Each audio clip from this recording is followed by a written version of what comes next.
सभ्य लोगों के बीच में एक अनजान व्यक्ति को रहने में दिक्कत नहीं होता है। जैसे बांग्लादेश में तख्ता पलट हुआ, वहाँ माइनॉरिटी की हालत खराब हो जाएगा। सिख हो गए, जैन हो गए, हिंदू हो गए, बौद्ध हो गए, ईसाई हो गए, असभ्य के बीच में एक अनजान आदमी नहीं रह सकता।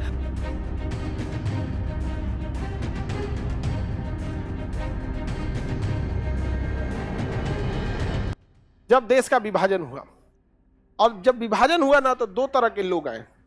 एक जो भारत से कहां चले गए, पाकिस्तान। भारत से कहां चले गए, पाकिस्तान। तो फिर उनके लिए हम टेंशन क्यों ले? टेंशन लेना था क्योंकि जब वहां मार काट हुआ तो वापस आने लगे थे। चले गए इससे टेंशन नहीं था, जब वहां मार काट हुआ तो वापस आने लगे थे। एक उनके लिए सोचना है। दूसरा, जो पाकिस्तान से भारत आ रहे थे, विभाजन के बाद बहुत सारे लोग पाकिस्तान से भारत आए थे। बहुत अच्छे अच्छे लोग भी आए थे, पुराने लोग, जैसे आडवाणी साहब जो थे हमारे उप प्रधानमंत्री, उनका परिवार वहां था। मनमोहन सिंह जो थे, उनके कुछ परिवार वहां थे। तो जो बॉर्डर एरिया था वो तो किसी को पता नहीं ना था। लाहौर उस समय का सबसे बेहतरीन शहर था, सबसे बेहतरीन भारत के शहर में लाहौर था। विभाजन करके उधर दे दिया। तो दो समस्याएं थी, एक जो डायरेक्ट पाकिस्तान से आ गया उन्हें यहाँ बसाना, और दूसरा जो यहाँ से गया है पिटा के आया तो उसे फिर बसाना। ठंडा किलो तो दो तरह के लोगों की बड़ी चैलेंज थी। जो यहाँ का था उसे कोई दिक्कत ही नहीं था। तो जो पाकिस्तान से आ रहे थे लोग, उनको नागरिकता देना भी जरूरी था, वरना वो कहाँ आते, वो नहीं आ पाते। तो पाकिस्तान से जो भारत आ रहे हैं उनको, उन लोगों की नागरिकता की चर्चा 6 में है। यानी जो लोग पाकिस्तान से कहाँ आए, इंडिया, उन्हें नागरिकता देना है कि नहीं इधर? पाकिस्तान से इंडिया जो आए उन्हें भारत में नागरिकता दे देना है, इजीली दे देना है। ऐसे दर खुला था बॉर्डर, आ जाओ आ जाओ, चलो चलो चलो चलो, ओ नागरिकता ले लो, जाओ। नागरिकता ले लिया, समझा कि नहीं गया? लेकिन नागरिकता हो गया, आजादी हो गई। आजादी को 1 साल बीता ना, 1948 आया, तो लोग पूछे कितने लोगों को आपने नागरिकता दिया है? कहा, भारत सरकार ने कहा बहुत है। कितना? तो बहुत है। रिकॉर्ड तो कुछ था ही नहीं, कितना आया कितना नहीं गया, कुछ रिकॉर्ड ही नहीं रखा।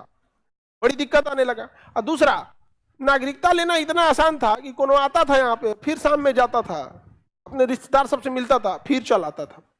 कहा कि भाई तो खिलवाड़ बना दिया है सब। अब कोई लाहौर से आया है, भारत में नागरिकता लिया, और उन्हें उसका खेत बोआया हुआ है, कहा तनी कटिया करके आते, गया उन्हें सब्जी उब्जी तोड़ के लाया, और फिर इन्हें चला यहाँ पे। भारत के लोगों ने कहा भाई साहब तो खिलवाड़ बना लिया नागरिकता को, कुछ नियम कानून रखते हैं। तो इन्होंने परमिट लगा दिया। क्या लगा दिया? परमिट। परमिट मतलब रोक, ए बेवकूफ, परमिट मतलब फॉर्म भरने का व्यवस्था। क्या आए हो तो फॉर्म भरो, आए हो तो फॉर्म भरो।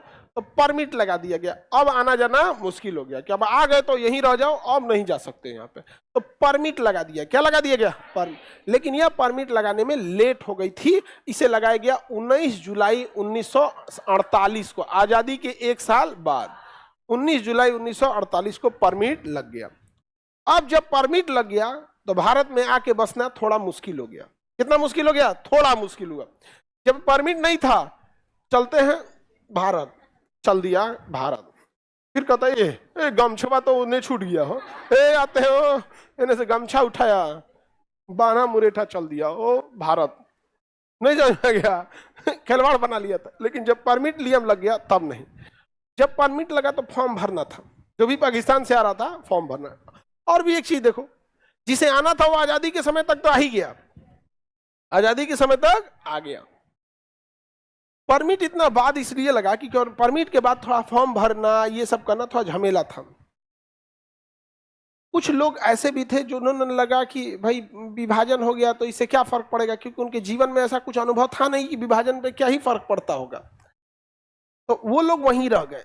लेकिन मारकाट जब मचा ना, तो बहुत लोग आजादी के 2 महीना बाद आए, कोई 6 महीना बाद आया, बहुत लोग वापस आए। 1 साल तक लोगों को, जितने लोगों को आना था आ गए लोग। उसके बाद क्या लगा दिया गया? परमिट। अब जो परमिट के बाद आता था उसको 6 मंथ का टाइम लगता था नागरिकता देने में। यानी परमिट से पहले आ गया तो धाए से तुरंत कैश ऑन डिलीवरी, जैसे आया भारत की नागरिकता ले लिया, ऐसे आया नागरिकता ले लिया। लेकिन परमिट नियम जब लग गया तो कितना दिन? हाँ, 6 मंथ। इतना दुख की बात है ना कि 1985 तक ये नियम था। कि भारत में आइए 6 महीना रहिए नागरिकता मिल जाएगी।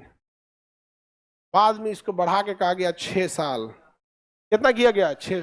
नहीं तो कोनो आतंकवादी ना रहता था ना, तो यहाँ रहता था 6 महीना, 6 महीना के बाद नागरिक हो गया। अब यहाँ नागरिक हो गया, जहां मन घर चल जाएगा, पुलिस स्टेशन में घुस जाएगा, सब घुस जाएगा। अब कोई आतंकवादी आ गया है, अगर उसको नागरिकता नहीं है, पुलिस स्टेशन में जाएगा तो पहले पूछेगा क्या रे, कहाँ से आए, जांच उस करे हो जाएगा। लेकिन नागरिकता ले लिया, पुलिस स्टेशन में घुस जाएगा। अच्छा 40 गो पुलिस वाला है लोग, 10 ठो अफसर है, सिपाही है, हथियार ये है, ये पूरा जांच देगा। 6 महीना घूम घाम के। तो परमिट नियम को टफ करना जरूरी था कि नहीं? तो उस समय 6 महीना ही था।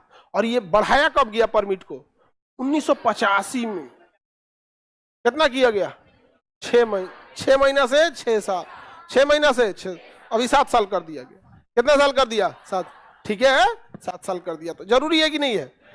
तो बताइए, आर्टिकल 6 में पाकिस्तान से जो भारत आया उसे नागरिकता दिया जाए। प्रारंभ में नागरिकता देना इजी था या टफ? इजी। परमिट के बाद कुछ टफ हुआ। परमिट कब लगा? 19 जुलाई 1948। 19 जुलाई 1900, समझ में आ गया कि नहीं? 19 जुलाई 1948 परमिट लगने के बाद बस ये हुआ कि आपको 6 महीना कम से कम भारत में रहना पड़ेगा। तो भी ये उतना टफ नहीं था। हालांकि अभी आप लोग को लगता होगा कि इतना बेवकूफ वाला कानून कैसे बनाया? 6 महीना, जब इंटरनेट नहीं था, जब हवाई यात्रा इतनी नहीं थी, तो लोग देश छोड़ के जल्दी जाते नहीं थे। नैहर लड़कियां जाती थी ना, तो भोकार पार पार के रोती थी। सब भोकार पार पार के रोना मतलब सोचते हैं एकदम चिघाड़ मार के रोती थी। अरे बाप! अरे मोहल्ला का लोग चुप कराने आता था।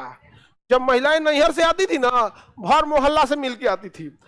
और सब हो गया कि अब जाएंगी, गाड़ी लग गई है, रिक्शा जो भी रिक्शा से जाना है तो उससे, या गाड़ी से जाना है तो उससे, सब हो गया, गाड़ी लग गई। तो 2 राउंड में रोती थी। एगो घरे रो गई, अब फिर दुआरिया पे आके एक बार दोहरा का राउंड फिर रो लेते हैं। अब जा रहे फिर तन से रो लेते हैं। समझ में आ गया? रीजन समझो, ना हवाई यात्रा थी, ना इंटरनेट था, ना मोबाइल था, ना कोई वीडियो कॉल था। देख ले जमाना हो जाता था लोगों को। समझ में आ गया? बहुत। आपकी अपनी मम्मी को देखिएगा, अभी भी रो देती हैं, आदत हो गया होगा। तो अभी इसलिए रोती होंगी कि कितना खराब लगेगा अब ना रोएंगे तो। नहीं समझ में आ गया? जैसे आप सब लोग, हम आते हैं तो आप लोग बोलते हैं ना गुड मॉर्निंग सर या जय हिंद, तो आदत हो गया है। अब आप नहीं बोलिएगा तो आपको लगेगा ना खराब लगेगा। अरे सब जब से एडमिशन लिए आते गुड मॉर्निंग सर बोलते, अब ना बोलेंगे तो खराब ना लगेगा? नहीं, तो वैसे आदत हो गया है वहां पे। हम तो मम्मी को टोक देते हैं, मम्मी ओ काय रोती हो, आदत ना हो गया। नहीं, लेकिन किसी को अपना घर लगता है। यहाँ पे सहेली उली पुरान मिल जाती है तो और यहाँ पे, लेकिन कंपेरेटिवली देखिएगा अब उतना नहीं रोता है कोई।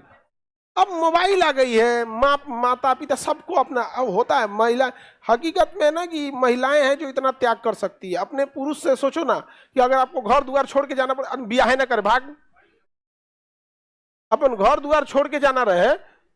अगर हम अपनी बात बता रहे, हमारा अगर विदाई होता ना तो हम कहते ब्याह ना करते, जो तो तेरा विदाई करेगा हमरा ले जाएगा, हाँ तेरा घरे उड़ जाएगा। अरे घर में बैटरी ले जाया जाता है, ट्रांसफार्मर थोड़े ना।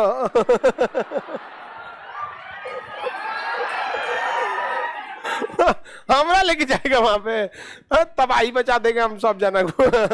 बहुत मुश्किल होता, वापस पहुंचा देता सब। जानते हो कैसे? वैसे ही ढोल बाजा से। अरे भाई हमरा गलती हो गई, लो ये आदमी को नहीं ले जाएंगे हम, यहाँ माफी।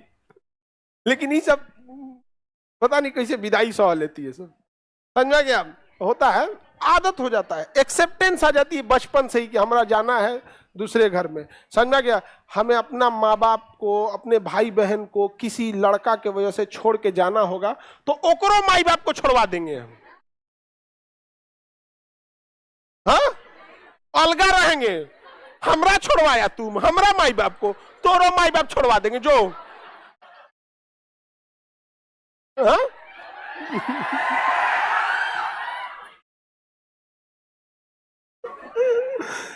ऐसा नहीं होता जी, यही मेन कारण है। अरे बाप रे बाप, बहुत खतरनाक चीज हो जाता है यहाँ पे। तो पाकिस्तान से भारत आए लोग, समझ में आ गया? तो पहले 6 महीना ही क्यों दिया गया था? पहले लोग 6 महीने ही नहीं रहते थे दूसरे देश में। अच्छा, आज से जब जियो या ये सब चीजें नहीं थी ना, तो बहुत महंगा होता था आईएसडी कॉल, जो इंटरनेशनल कॉल होता था, बहुत महंगा। लोकल कॉल ससुरा 1 रुपया मिनट लगता था। तो बाद में यूनिनॉर टेलीनॉर आए सब, तो लड़का लड़की अपने में बतियाता था, तो 40 रुपया का रिचार्ज करके। हाँ, पता नहीं 40 कितना का होता है जी? हाँ, अरे भाई ठीक आ गया। जियो तो ये दे आया है 5 साल पहले, 10 साल, 5-7 साल हुआ जियो का है, समझ में गया? तब लोग रखे यहाँ पे।